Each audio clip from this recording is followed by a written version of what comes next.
The camouflage is stripped aside. The loads of bombs are uncovered. Every man has only one thought. That mission must fly on time. The Japs mustn't be kept waiting. The 100s, the 250s, the 500s are loaded onto the trailers. The 4,000-pound blockbusters are ready to move from the center, ready to blow up runways and hangars and planes and whole installations. From camouflaged and dispersed dumps in the center, the bombs are rolling out. And gas is rolling out in heavy drums, loaded into trucks, high-octane gas for fighters and bombers. And medical supplies, splints and gauze and magic sulfanilamide. Bullets to talk back to the enemy in his own language. K rations and tins of emergency food. Aircraft flares to light up the enemy target. And food for that early breakfast. California pears and bags of sugar that came 10,000 miles. Extra clothing, socks and shoes, and potatoes and pancake flour. Loading all afternoon. And special boxes. Stuff that will make the difference between life and death. Loading in the darkness of early evening. Now the convoy is ready. The sentry on the distant hill hears the sound of the motor starting. In an hour the moon will rise and the enemy will fly his night patrol.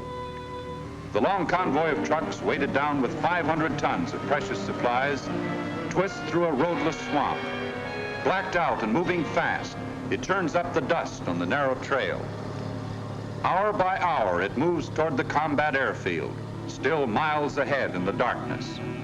There are eyes watching, the eyes of our sentries, and perhaps the eyes of the enemy, too. The convoy fords the stream in full moonlight, then moves on. Night after night, through good weather and bad, guarded by men with guns watching the sky. Night after night in 1,000 strange places in the world. Through water or mud or sand or stifling dust, the air service trucks move forward toward the combat fields. They're the last vital link in the long chain of supply. The drivers are the heroes of this mission, the pilots of this convoy. All driving more by feel than by sight, moving without lights along a backbreaking route. They deliver the tons of life for our men and planes, and the tons of concentrated death for the enemy. The planes wait in the field as the supplies move up. Unloaded from the trucks, the bombs, the bullets, and the barrels of fuel are reloaded into the planes. The supplies have come in time. The mission can take off. In the morning, the convoy begins to return to the Air Service Center. And above the empty trucks, the planes are already taking off.